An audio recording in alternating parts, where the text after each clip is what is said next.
오늘은 하나님을 감동시킬 기회라는 제목으로 하나님의 말씀을 여러분과 나누도록 하겠습니다.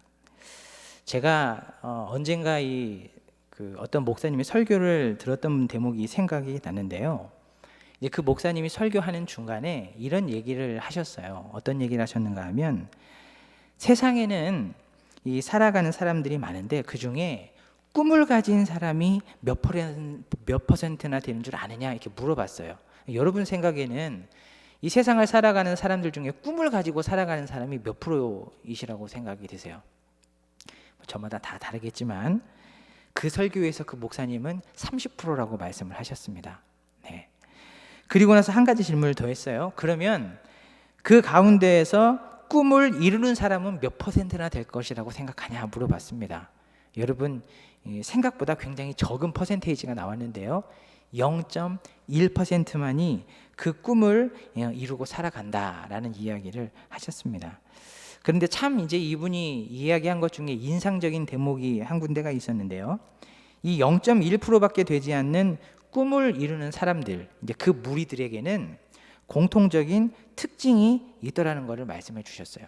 근데 이제 공통적인 특징이 뭐냐면, 기회를 잘 활용했느냐, 아니면 기회를 잘 활용하지 못했느냐, 이 차이에서 이게 갈렸다라는 얘기를 했습니다.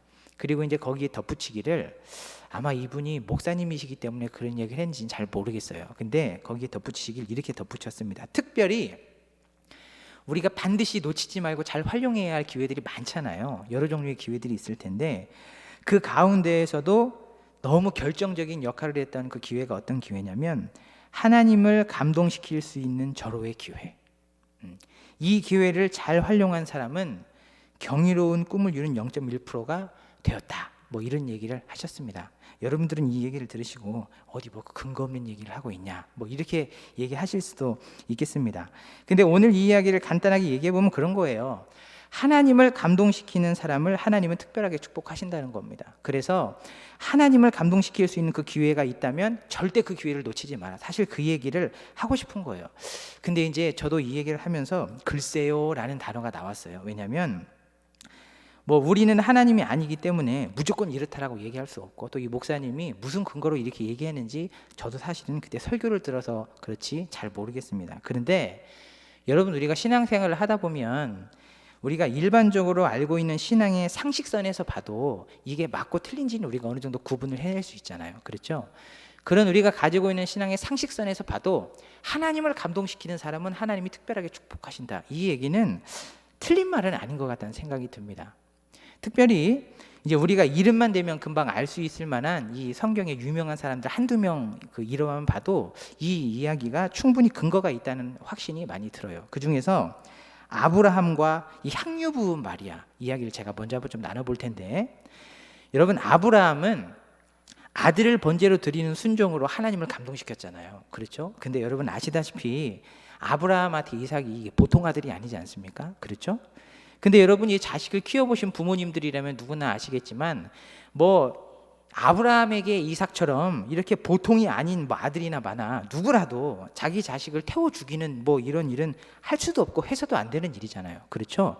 근데 하나님이 아브라함한테 그 일을 요청하셨단 말이에요. 그러니 아브라함이 얼마나 마음에 갈등이 생겼겠어요. 어쩌면 그 마음의 원함대로라면 100번이고 1000번이고 거절하고 아마 싶었을 겁니다. 그러나 우리 믿음의 조상 이 아브라함은 자기 마음의 원함을 하나님 앞에 처복종시키죠. 물론 하나님은 애초부터 인신 제사 같은 거 이렇게 받고 싶은 마음은 애초부터 없으셨지만 그 마음을 보시잖아요. 그래서 이 아들을 하나님 앞에 드리는 이 아브라함의 마음을 보시고 이 하나님이 감동을 하십니다. 자, 이제 여기서부터가 중요한데요. 그래서 하나님이 아브라함을 어떻게 축복하시는가 보니까요, 창세기 22장에 보면 이렇게 기록이 되어 있어요. 이르시되 여호와께서 이르시기를 내가 나를 가리켜 맹세하노니 그랬어요. 여러분, 이거 굉장히 파격적인 대우 아닙니까? 하나님의 스케일이 우리가 어떤 분인지 아는데 그 하나님께서 스스로를 걸고 맹세를 하겠다는 겁니다. 그럼 뭘 이게 축복하시겠다는 얘기인가? 그 다음을 보면 이렇게 돼 있어요. 내가 내게 큰 복을 주고 내 씨가 크게 번성하여 하늘의 별과 같고 바닷가의 모래와 같게 하리니 내 씨가 그 대적의 성문을 차리하리라. 그러면서 또 내 씨로 말미암아 천하 만민이 복을 받겠다. 이렇게 얘기를 하고 계십니다. 여러분, 이 아브라함에게 실로 경이로운 축복을 하고 있는 모습을 우리는 지켜보고 있습니다. 물론 아브라함에겐 참 마음이 어려웠겠지만 아브라함은 이 하나님을 감동시킬 수 있는 기회를 놓치지 않았어요. 그래서 이 하나님으로부터 각별한 축복을 받는 모습을 우리가 지금 방금 보았습니다. 여러분, 근데 이런 얘기들은 성경에 보면 굉장히 많아요. 이제 그 중에 또 향유 부은 마리아를 한번 보면, 여러분, 마리아가 예수님의 발에 향유를 붓잖아요. 근데 이 향유가 가치가 뭐 요즘 시대로 따지자면 1년 연봉 정도 되는 이 가치라고 했으니까 이 여자가 이걸 어떻게 모았는지는 모르겠어요. 그러나 어쩌면 혼수로 이거를 마련하고 있었는지 어쨌는지 모르지만 이 여인에게 있어서는 굉장히 중요한 것이었을 거란 말이죠. 근데 이거를 한 방에 예수님의 발에 팡 쏟는 일은 결코 쉬운 일이 아니죠. 그런데 이 욕심 같아서는 굳이 그렇게까지 해야 할 필요 있냐. 그냥 평범하게 평소에 그냥 손님 왔을 때 발 닦아주는 그런 기름으로 닦아줘도 될 텐데 이렇게 하실 수도 있지만, 그러나 이 여인은 그 예수님 앞에 예수님을 감동시킬 수 있을 만한 기회를 놓치지 않았어요. 그래서 그 밑에 탁 향유를 쏟아넣죠. 그 진심을 보신 예수님이 마음에 감동을 하셨습니다. 그래서 이 여인을 어떻게 축복했는가 가만히 보니까요, 이렇게 돼 있습니다. 예수께서 그가 내게 좋은 일을 하였다 이렇게 말씀을 하셨는데, 여기에서 좋은 일이란 얘기는 영원히 내가 기억할 만큼 감동적인 일이란 얘기를 하는 거예요. 그러면서 이 여자를 어떻게 축복하냐면, 내가 진실로 너희에게 이르노니 온 천하에 어디서든지 이 복음이 전파되는 곳에서는 이 여자가 행한 일도 말하여 반드시 그것을 기억하게 할 것이다 라고 얘기를 했어요. 여러분, 이 굉장한 특권 아닙니까? 이 굉장한 축복 아닙니까? 이를테면 여기는 이경훈 목사님의 이름이 성경에 기록이 되고 두루두루 온 이 성경을 보는 사람들의 입에 오르내리면서 이경훈 목사님의 이름을 칭송한다, 이런 특권을 누린다 그러면 우리가 무엇과도 바꿀 수 없겠죠. 그렇죠, 이경훈 목사님? 예. 이것은 보통 특권이 아닙니다. 1년 연봉이야 여러분 우리가 있다가도 없어지고 없다가도 있어지고 그럴 수 있잖아요, 돈이라는 것이. 네. 그런데 만약에 이 여자가 이 돈에 욕심이 나서 이 돈이 아까워서 그것들을 깨트리지 않고 그냥 넘어갔다면 어쩌면 이 여자의 이름이 복음을 듣는 모든 사람들에게 들리워지고 그것들이 기억될 수 있도록 하는 그런 특권을 아마 이 여자는 누리지 못했을 것입니다. 물론 이 여자도 그걸 깨트리는 게 쉽지 않았겠죠. 그러나 마리아도 하나님을 감동시킬 수 있는 기회를 놓치지 않았어요. 그래서 하나님에게 특별한 각별한 축복을 받았습니다. 여러분, 제가 무엇을 말씀드리고 싶어서 계속 이런 얘기들을 드리냐면, 하나님의 마음을 감동시킨 사람을 하나님께서는 특별히 축복하십니다. 그래서 여러분, 하나님을 감동시킬 수 있을 만한 기회가 있으실 때에 그 기회를 절대 놓치시지 말라고 제가 이 말씀을 계속 드리는 거예요. 자, 여러분, 오늘 말씀이 마치고 나서는 소원하기는 여러분 마음 가운데 나도 하나님의 마음을 감동시키는 그 한 사람이 되어봐야 되겠다 하는 이러한 결단이 저와 여러분들의 마음속에 생겨지기를 간절히 소원하고 축복합니다. 자, 이제 오늘 우리가 이제 드디어 말씀을 볼 텐데요. 오늘 우리는 우리가 읽은 이 본문을 토대로 삼손의 인생 전체를 조금 이렇게 다 훑어볼 겁니다. 그래서 오늘 말씀이 좀 국한되지 않고 이 말씀 저 말씀들을 좀 삼손에 대한 말씀을 나눌 텐데요. 여러분, 오늘 우리가 본 이 장면은 삼손의 인생에 있어서는 굉장히 비참한 순간입니다. 한 시대를 풍미했던 이 화려한 삶을 살았던 삼손이 그 인생의 화려함에 종지부를 찍고 이제 비참함의 나락으로 떨어지는 이제 그 기점이기 때문에 그래요. 이 들릴라라는 여자에게 푹 빠져가지고 결국에는 머리가 잘리고 그리고 그 힘의 원천이 사라지고 그래서 이제 눈이 뽑히고 이게 끌려가게 되는 바로 그 기점의 사건을 우리는 보고 있습니다. 근데 여러분, 저는요 이 대목을 가만히 묵상하면서도 그랬고요, 삼손을 가만히 생각하면 마음에 그런 생각이 들어요. 너무나 아깝다, 너무나 아쉽다, 이런 생각이 마음 가운데 굉장히 많이 듭니다. 왜냐하면 여러분도 알고 계신 것처럼 삼손은 좀 특별한 힘을 가지고 태어났잖아요. 그렇죠? 성경에 여러분 어디를 찾아보세요. 삼손과 같은 특별한 힘을 가지고 태어난 사람이 있는지 없습니다. 그러니까 이 특별한 힘을 가지고 태어났는데 이 힘을 제대로 써먹지를 못하고 죽어버리니까 너무 아까운 거예요. 여러분, 이 삼손이 가진 힘이 얼마나 강력했습니까?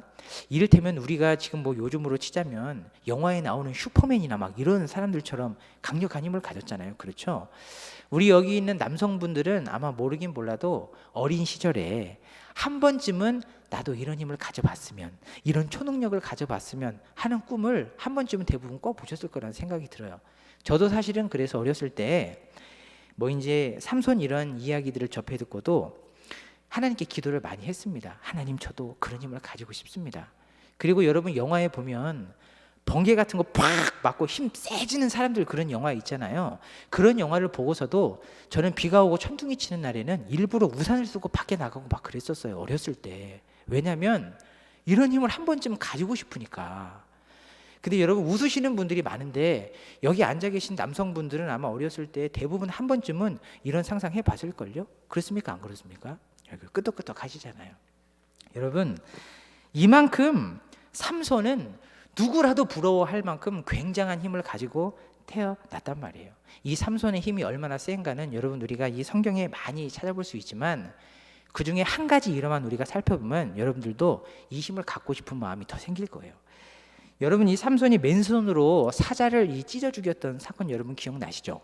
근데 여러분, 이 사자가 얼마나 힘센 동물이냐면 이 외국에서 한번 이런 실험을 했대요. 사자가 얼마나 힘이 센 동물인지 이제 실험을 한 겁니다. 그래서 사자가 좋아하는 먹이를 아주 튼튼한 쇠사슬에 이렇게 꽉 묶어놓고는 반대쪽에는 힘을 측정하는 기계를 설치를 해놓은 거예요. 그리고 이제 사자가 그 이제 먹이를 입으로 꽉 물어뜯고 잡아당기는 힘을 이제 측정을 한 겁니다. 근데 이제 그때 측정을 했을 때 이 사자의 힘이 무려 약 700kg이 나왔대요. 그러니까 이건 뭘 얘기하냐면 제가 한 70kg 정도, 68kg 정도 되니까 저와 같은 장정 10명을 한 방에 쫙 끌어올 수 있을 만큼 굉장히 큰 힘을 가졌다는 거죠.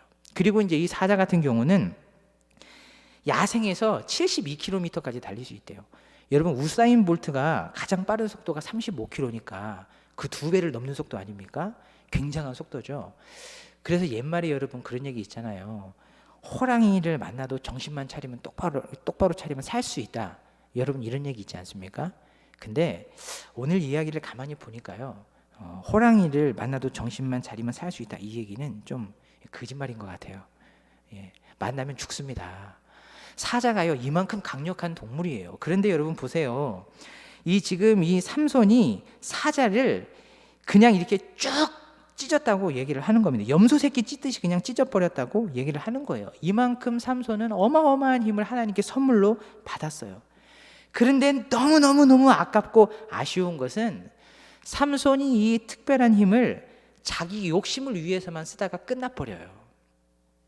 여러분, 이제 사사기에 보면 삼손에 대한 이야기가 총 4장에 걸쳐서 나오거든요.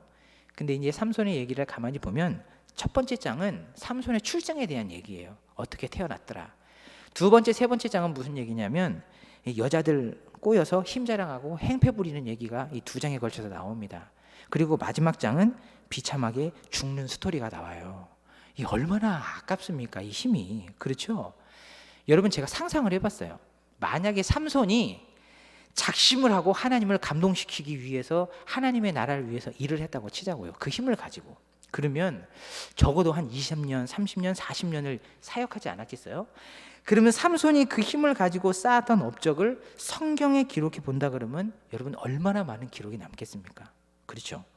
어쩌면 구약에 굉장히 비중이 있는 우리 모세나 엘리야의 반열까지도 오르지 않았을까 하는 생각이 들 정도예요. 왜냐하면 그만큼 삼손이 가진 힘은 특별하고 너무 귀한 것이었습니다.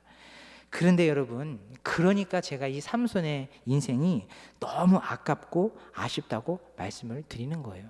이 특별한 능력을 자기 욕심대로만 쓰지 않고 하나님을 감동시키는 일에 뚝 떼어 드렸다면 얼마나 좋았을까, 얼마나 하나님으로부터 특별한 축복을 받았을까? 얼마나 성경에 그 사람의 이야기가 아름답게 기록되었을까? 얼마나 그 사람의 행적이 많은 사람들에게 입에 오르내리며 본받을 만한 사람이라고, 신앙의 위인이라고 칭송을 받았을까 하는 생각을 하니까 너무 삼손의 인생을 보면 아까운 거예요. 그가 가진 것들을 하나님을 감동시키는 일을 위해서 잘 썼더라면 너무 좋을 뻔했습니다. 근데 여러분, 이제 또 한 사람의 인물을 우리가 만나볼 텐데요. 이 삼손이 그 인생이 너무 아까운 만큼 이제 이 한 사람의 인생도 너무 아까워요. 왜냐하면 이 사람도 절호의 찬스를 놓쳤거든요. 하나님을 감동시킬 수 있는 절호의 기회를 놓쳤기 때문에 그렇습니다. 이제 그 사람이 누구냐면 바로 들릴라입니다. 들릴라. 자, 여러분, 이 들릴라가 어떻게 이 기회를 놓쳤는지 이제 지금부터 좀 살펴볼 텐데요. 여러분, 들릴라가 자기 손에 쥐고 마음대로 쥐락펴락 할 수 있을 만한 게 하나가 있었어요. 여러분, 그게 뭐였죠? 삼손. 거의 삼손은 들릴라의 밥이었습니다. 삼손이 얼마나 들릴라를 사랑했는지 아마 영혼까지 다 빼주었던 모습을 우리는 이 사사기를 통해서 충분히 볼 수 있는데요. 특별히 사사기 16장 4절 말씀을 보면 이 삼손하고 들릴라가 처음 이 만나는 장면이 나오거든요. 근데 그 장면을 보면 이렇게 기록이 되어 있습니다. 삼손이 들릴라를 사랑하매, 이렇게 표현이 되어 있는데요. 여기에서 삼손이 들릴라를 사랑했다 할 때 이 사랑했다라는 단어가 아헤브라는 단어를 썼습니다. 근데 이 단어가 다른 성경 어디에 쓰였는지를 가만히 보면 삼손이 들릴라를 사랑했던 마음의 이 사랑의 강도가 어느 정도인지 여러분 가늠하실 수 있을 거예요. 자, 이 단어가 어디에 쓰였냐면요, 창세기 22장 2절에 이 똑같은 단어가 쓰였습니다. 근데 이 말씀을 제가 한번 읽어드려 볼게요. 무슨 말씀이냐면, 여호와께서 이르시되 내 아들 내 사랑하는 독자 이삭을 데리고 모리아 땅으로 가서 내가 내게 일러준 한 산 거기서 그를 번제로 드리라 라고 기록을 했어요. 근데 여기에서 내 아들 내 사랑하는 독자 이삭 할 때 이 사랑한다라는 표현이 아헤브라는 단어를 썼습니다. 그러니까 여러분, 삼손이 들릴라를 사랑했던 그 마음의 사랑의 크기는 아브라함이 이삭을 사랑했던 그 사랑의 크기와 맞먹습니다.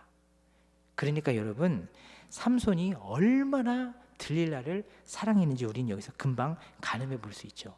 근데 이 단어는 하나님께서 자기 백성을 무한대로 사랑하신다는 표현을 하실 때에도 종종 쓰시는 표현이고요.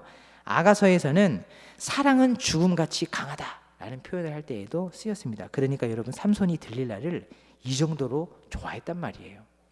굳이 우리가 뭐 원문의 이 뜻이 어떻고 이런 거 안 봐도요, 여러분, 들릴라가 삼손을 이 블레셋 군대들한테 넘기려고 힘이 어디서 나오냐고 물어보잖아요.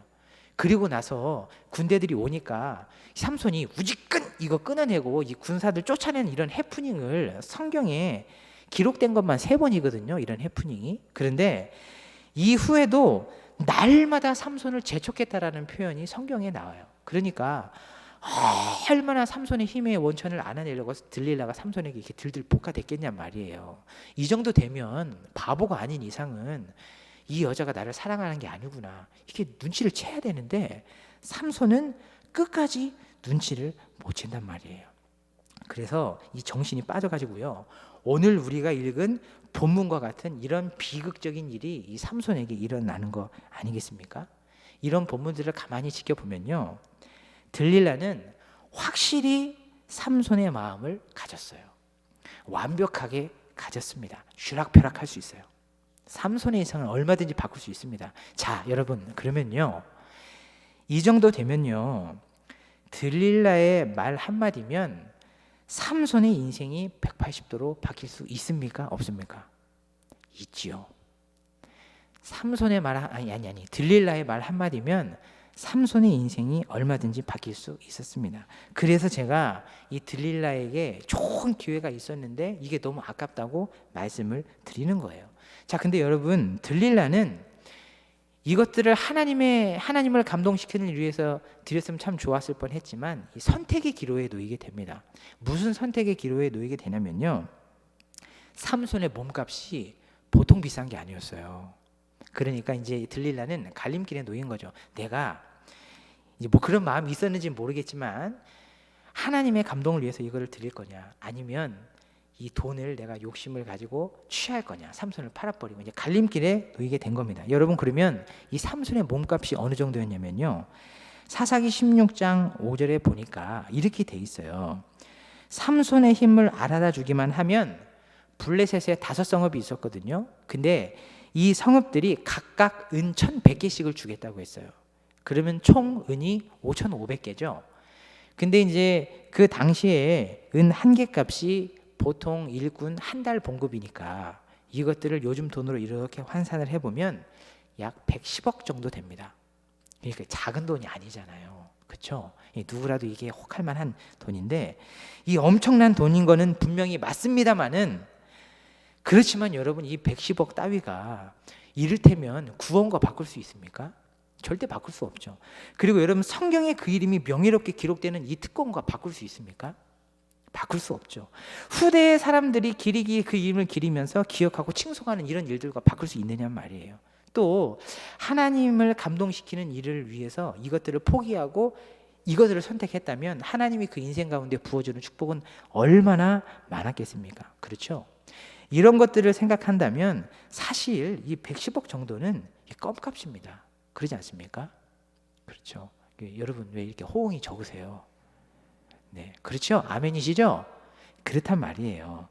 근데 여러분, 아무튼 들릴라는요, 자기 손에 삼손을 이 쥐락펴락 할 수 있는 힘을 가지고 있었어요. 근데 여러분, 이 선택의 갈림길에서 자기의 욕심을 채우는 일과 이 기회를 맞바꿔 버립니다. 그래서 하나님을 감동시키는 일을 위해 뚝 떼어드렸다면 너무 좋았을 것을 그러지 못해요. 여러분, 만약에 들릴라가 이 삼손의 인생을 바꾸어서 하나님의 영광을 위해 쓰임받을 수 있도록 이렇게 하나님을 감동시키는 일을 위해서 이 자기 힘을 썼더라면, 여러분, 이 이방인 중에 그 명예의 전당에 오른 여러 사람이 있잖아요. 기생 라합도 그렇고 룻도 그렇고요. 이게 예수님의 계보에 들어간 여자들 아닙니까? 근데 아마 들릴라도 그 명예의 전당에 올랐을지 모르겠어요.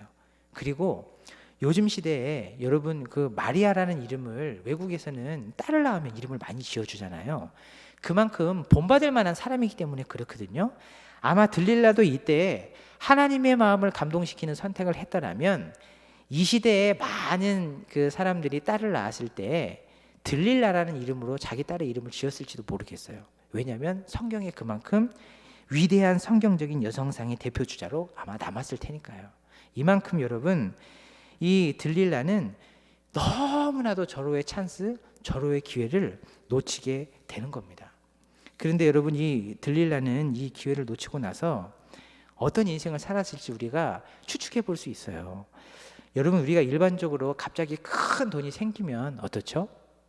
사람이 망가지기가 쉽습니다. 그렇죠? 아마 들릴라도 이렇게 큰 돈이 갑자기 생기고 나서 어쩌면 그의 인생에 좋은 일보다 나쁜 일이 생겼을 확률이 더 높습니다. 그리고 아마 그 돈으로 잘 먹고 잘 살았다고 하더라도 구원이 없는 지옥 자식으로 살다가, 여러분, 억만금 가지고 살다가 지옥에 떨어지면 그게 무슨 소용이 있겠어요? 그렇죠? 여러분, 그래서 아무리 생각해봐도 이 들릴라의 인생을 가만히 보고 있으면, 더불어서 삼손의 인생을 가만히 보고 있으면 너무 안타깝다, 너무 아쉽다, 너무 아깝다 하는 생각이 마음에 드는 겁니다.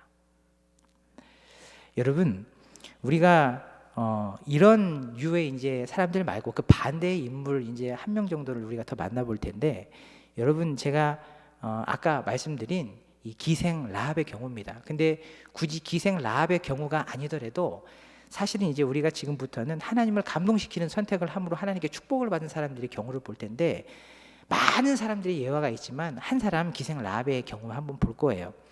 여러분, 이 정탐꾼들이 여리고로 왔지 않습니까? 근데 이 두 정탐꾼들이 발각이 돼서 기생 라합의 집에 숨게 되는 사건이 일어나잖아요.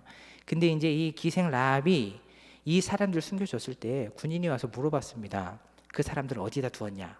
근데 여러분, 이때 이 갈림길은 사실 기생 라합에게 있어서도 절호의 찬스일 수 있어요. 자신의 욕심을 채우기 위한 절호의 찬스. 왜냐하면 이 정탐꾼들을 만약에 이 라합이 그냥 넘겨줬다고 해보세요.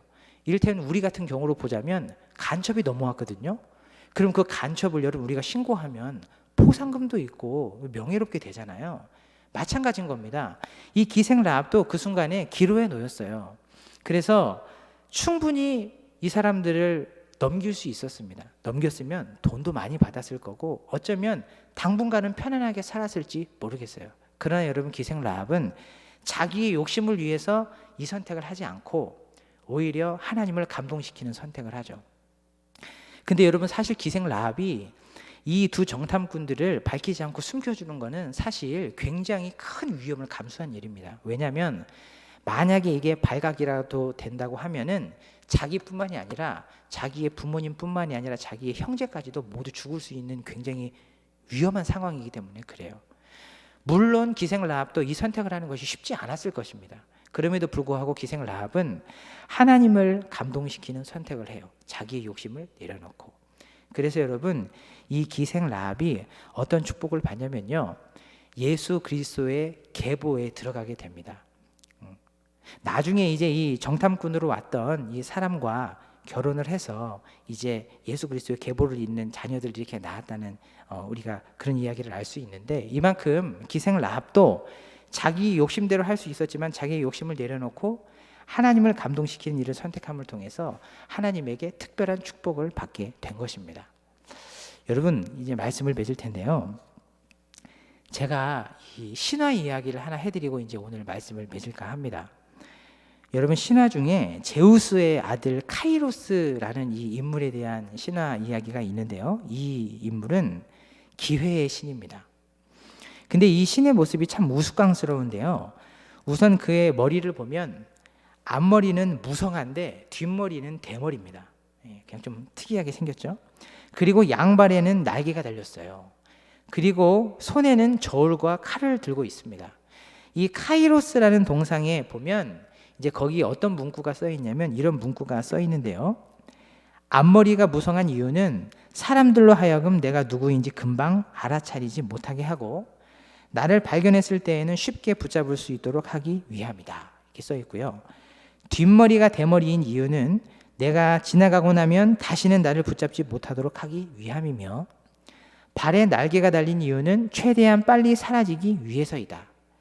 저울을 들고 있는 이유는 기회가 앞에 있을 때는 저울을 꺼내 정확히 판단하라는 의미이며, 날카로운 칼을 들고 있는 이유는 칼같이 결단하라는 의미이다. 나의 이름은 기회이다. 이런 문구가 써 있다고 합니다. 사랑하는 우리 성도님들, 하나님께서는요 우리에게 많은 것들을 주셨습니다. 많은 기회들을 주셨어요. 그것은 우리의 필요를 위해서 써버릴 수도 있는 것들이지만 동시에 하나님을 감동시킬 수 있는 기회로 사용할 수도 있는 것들입니다. 그런데 오늘 제가 말씀드린 이 동상에 써 있는 말처럼 많은 이들이 그것이 기회인 줄 잘 알아차리지 못하는 때가 많아요. 여러분 우리에게 하나님을 감동시킬 수 있을 만한 기회들이 생각보다 굉장히 많습니다. 하나님께서 주신 모든 것들이 사실은 그래요. 우리에게 주신 시간도 그렇고요, 건강도 그렇고요, 은사도 그렇고 재물과 같은 이 모든 것들이 사실은 다 하나님을 감동시킬 수 있는 좋은 기회들입니다. 여러분 아무도 헌신하지 않으려는 자리가 여러분 주변에 있습니까? 내 욕심 같아서는 저 같아도 가기 싫죠. 누구라도 가기 싫겠지만 여러분 그러나 그 자리는 기회의 자리일 수 있습니다. 그곳에 여러분들의 시간과 은사를 뚝 떼어 드려보세요. 그러면 하나님께서 감동하실 것입니다. 아무도 수고하려고 하지 않습니까? 누구라도 선뜻 나서고 싶지 않겠죠. 그러나 여러분 그때가 우리에게는 기회일 수 있습니다. 여러분의 수고를 뚝 떼어 드려보세요. 그럼 하나님이 감동하십니다. 뿐만이 아니라 여러분 아무도 손해보려고 하지 않습니까? 그렇다면 여러분 손해보는 건 누구에게나 어려운 일이지만 그때가 기회라고 여러분 믿으시기를 바라요. 여러분들의 물질을 뚝 떼어서 하나님을 위해 드려보십시오. 그러면 하나님께서는 감동하십니다. 오늘이라는 시간은 오늘뿐 다시 오지 않죠. 건강, 은사, 재물도 사실 늘 우리 곁에 머물러 있으라는 보장이 없습니다. 기회는요, 우리 곁에 오래 머물러 있지 않아요. 마냥 기다려주지 않습니다. 그리고 지나가면 다시 잡을 수도 없습니다. 오늘 우리는 말씀 안에서 우리가 혹이라도 놓치고 있는 이 하나님을 감동시킬 수 있는 기회들을 정확히 판단하고 칼같이 결단하는 지혜가 있어야 될 거예요. 그래서 욕심 때문에 이 기회들을 다 놓쳐버리지 마세요.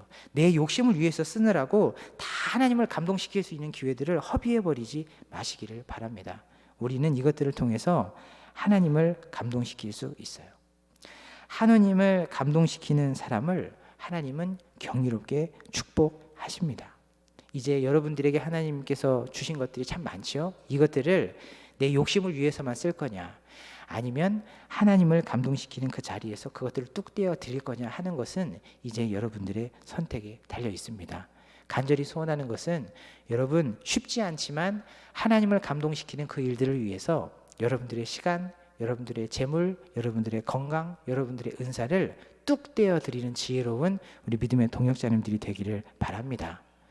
여러분, 저는 오늘 말씀을 준비하면서 사실 좀 마음 한켠에는 조금 불편함이 없지 않아 있었어요. 왜냐하면 우리가 하나님을 감동시키는 사람을 하나님께서는 뭐 특별히 여기시고 특별하게 축복하신다는 말씀이 틀린 말은 아니에요. 그리고 이제 저도 그렇고 여러분들도 그렇고 여러분들의 자녀들도 그 축복을 누리시기를 저는 바랍니다. 그런데 사실 우리에게는 하나님이 꼭 이렇다 할 보상을 해주시지 않아도 하나님을 감동시키는 삶을 살아야 할 이유가 충분히 있지 않습니까? 그렇죠? 특별한 보상이 없어도 하나님께서 우리에게 주신 구원, 그 어떻게 주신 구원이에요? 눈물 쏟아가면서 주신 구원 아닙니까? 사실은 그 구원 하나만 우리가 받았다고 하더라도 사실 우리는 우리의 평생을 우리의 욕심보다 하나님을 감동시키는 일 위해 다 드리고 아낌없이 드리고 남김없이 다 드려도 사실 우리는 할 말이 없는 사람들이잖아요. 그렇죠? 그리고 여러분, 우리가 가진 모든 것의 출처가 어디인지 가만히 생각해 보세요. 우리에게 주신 시간, 건강, 은사, 우리가 가지고 있는 모든 것들 누가 주셨습니까? 하나님이 주신 거 아니에요? 그렇죠?